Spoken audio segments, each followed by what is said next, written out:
Do you realize we're less than 3 months away from the national championship game in Tampa on January 9th? Heck, in less than 2 months, we'll be knee-deep into the college bowl season. But all that matters today, we've got 55 college games on tap, and I'm going to break down 4 of them and give you my complimentary plays in just a moment. Hi, everyone. DeMarco here. This, of course, is going to be your Saturday video report. Well, I don't know about you, but I've come to now believe that there may be something that Friday the 13th myth. I think the black cat was definitely following me late last night. I turn on the Houston Astros game in the 9th inning. I'm feeling pretty good. I have the Astros top-rated 15-dime play on the run line plus $1.10.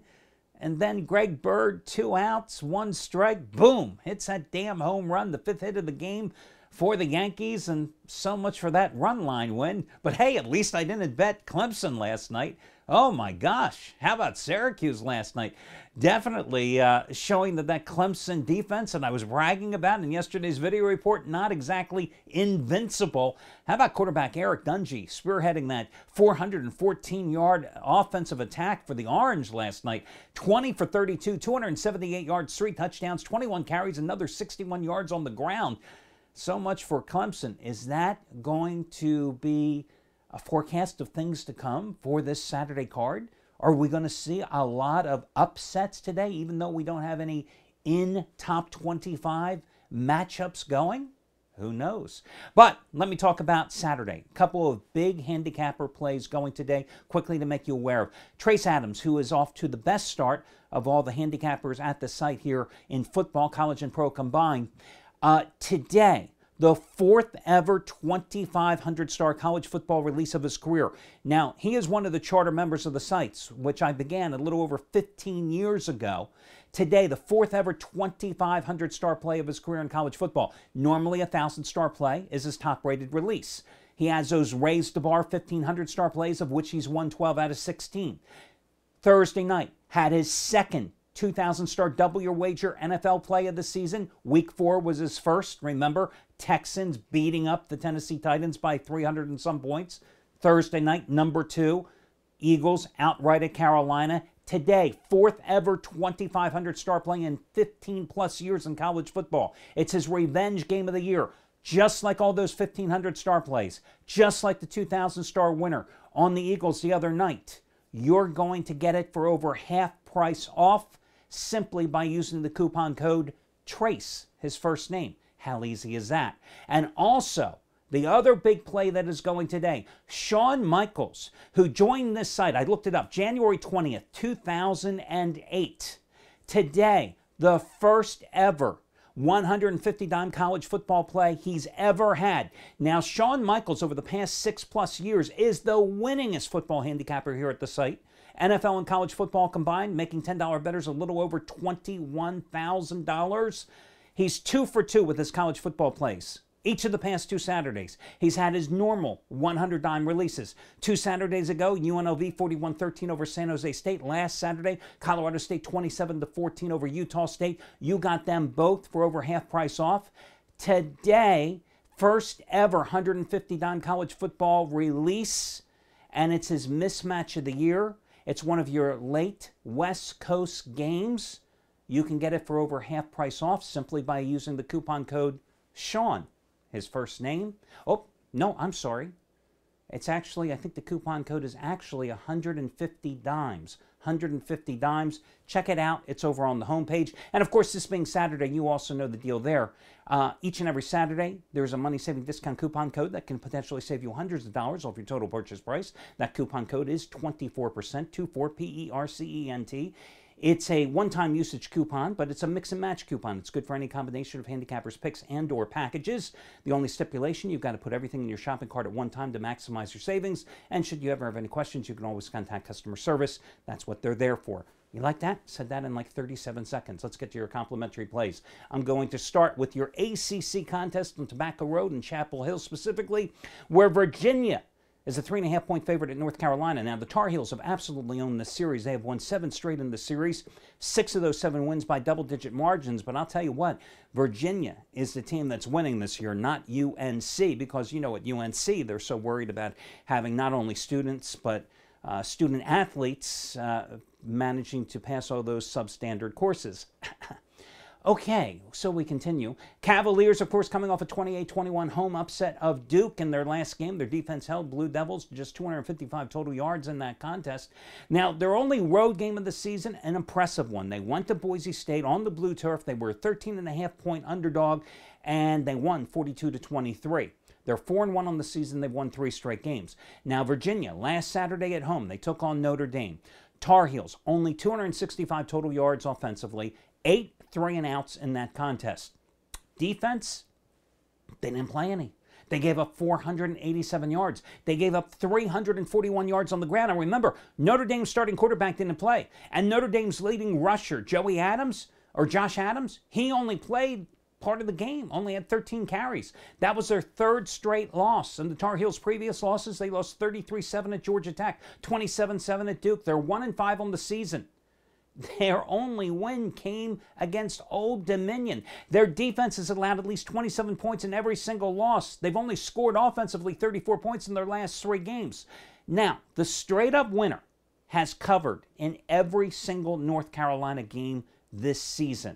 So even though North Carolina has dominated this series of late, I got to go with Virginia here, even though I will point out that Virginia, first time they've been a road favorite since 2014, but the flip side of that argument is Larry Fedora, the North Carolina coach, has failed 5 straight times. He's been a home dog.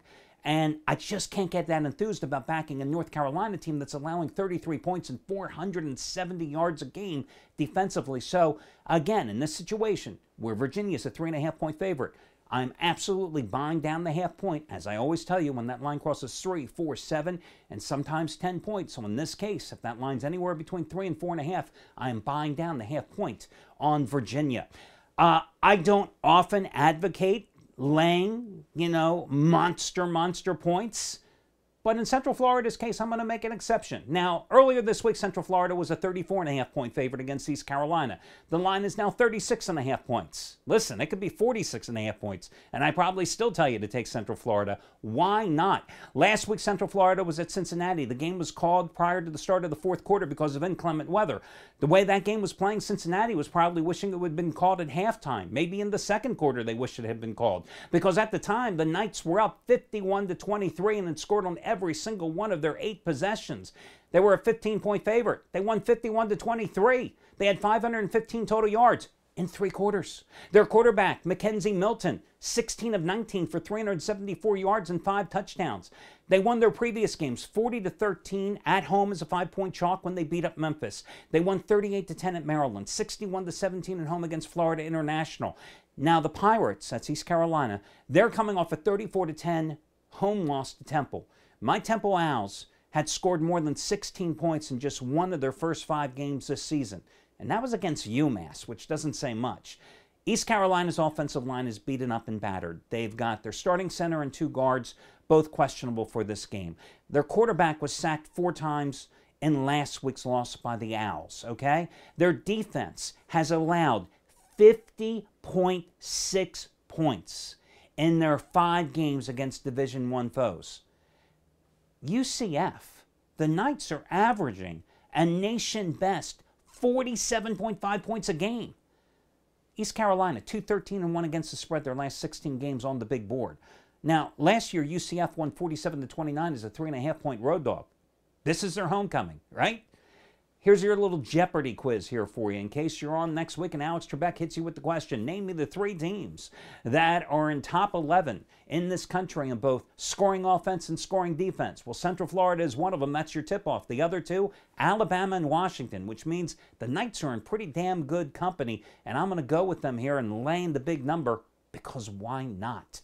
Your next game is TCU minus the 7 at Kansas State. Now, on Wednesday, TCU was a 4-point favorite. This line has steadily moved up for a couple of reasons. The main one is that Kansas State's quarterback, Jesse Ertz, who was injured in the 40-34 double overtime loss at Texas last week. He was injured. He's not going to play today. The other reason is that TCU's undefeated. They won at Oklahoma State.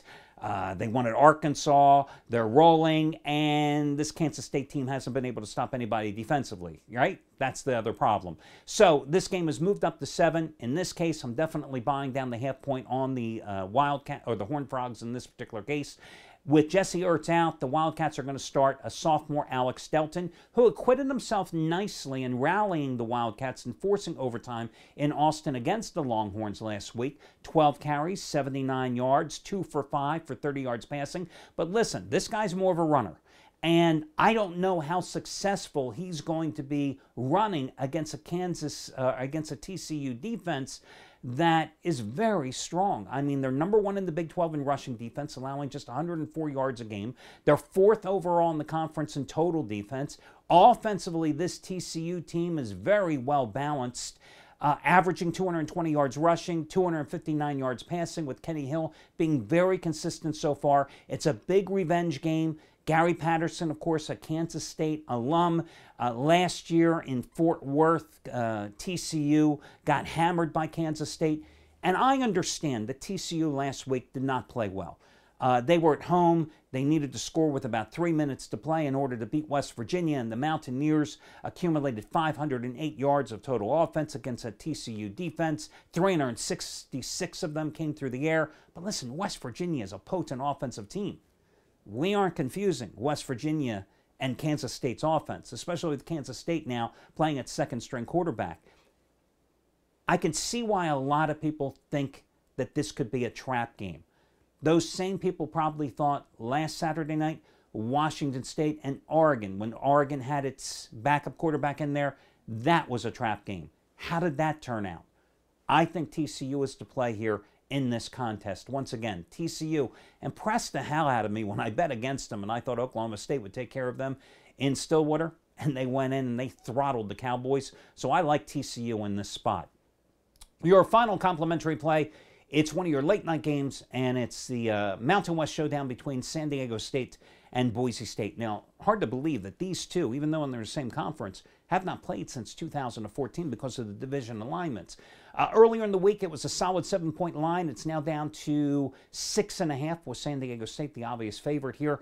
I'm going to lean towards San Diego State in this contest. Now, these are the two-time defending Mountain West champs. The Aztecs are. They're off to a 6-0 start after a 41-10 thumping of UNLV in Vegas. One of only 13 undefeated FBS squads. Already 2-0 this season against Pac-12 teams, which says something. They beat Arizona State 30-20 on the road. Beat Stanford at home 20-17. Broncos, meanwhile, 2 Fridays ago, won at BYU 24-7. Big deal. They only had 300 total yards in that game. Remember, the game prior to that, they lost as a 13.5-point favorite, as I talked about earlier, against Virginia, 42-23. They also lost in triple overtime at Washington State, 47-44. Their only other road game this season, and that was a game they blew a 31-17 lead they carried into the fourth quarter. San Diego State is going to run the ball, or at least that's what they're going to try to do with their running back, Rashad Penny, who's averaging almost 7 yards a carry and has run for 993 yards so far on the season, had 170 at UNLV last week. This San Diego State team is number 25 in the nation running the ball, averaging 222 yards, 5 yards a carry. Boise State, number 18 in the nation, stopping the run, giving up only 105 yards a game, 3.2 yards a carry, but I say they haven't been tested. Now, San Diego State doesn't have much of a passing attack. Their quarterback has completed 63% of his passes, 7 touchdowns, but only a couple of them. One of them has gone to a wide receiver, the rest of them the tight ends and the running back. So, you know, it's going to be a one-dimensional game, but they beat Stanford, okay? And that's pretty damn impressive. And the thing that also worries me about Boise State is that Brett Rippon, you know, last week, or 2 Fridays ago against BYU, his first touchdown pass of the season. And on the year, he's got 3 interceptions, 1 touchdown pass, and he's been sacked 8 times. He's missed a couple of games because he had a concussion. He's been sharing time with the former Kansas quarterback, Montel Cozart, who's more of a running threat, obviously. This guy doesn't even look close to being the guy who last year threw the ball almost 400 times, completed 62% of his passes, 3,600 some yards and 24 touchdown passes. That's not the guy we've been seeing at Boise State this season. San Diego State's won 15 of their last 16 at home straight up against Mountain West foes. They're on a 29-13-1 ATS roll in Mountain West Conference action overall, and that's why I'm willing to lay the points with San Diego State at home. One more quick note for you before we end this one. Listen, guys, I want to give you, we're going to start something new here, and I'm going to tell you how to do it here. If you want to text this code, VIP, that's it, VIP, to 30838. 30838. You text VIP to 30838. That will sign you up to when we occasionally have special sales, special discounts, special promos that aren't advertised on the site. It's not going to be an everyday thing. It's nothing, nobody's going to call you, nothing like that. It's just a way for me to make you aware of when there's going to be special, unadvertised, promotional sales and discounts. Again, text VIP to 30838. And as you know, there are no salesmen, there's no hassles, there's no strings attached, that's it. 30838, text VIP. It's that simple. Hey, that'll do it, and talk to you again tomorrow, guys, when we do this one more time.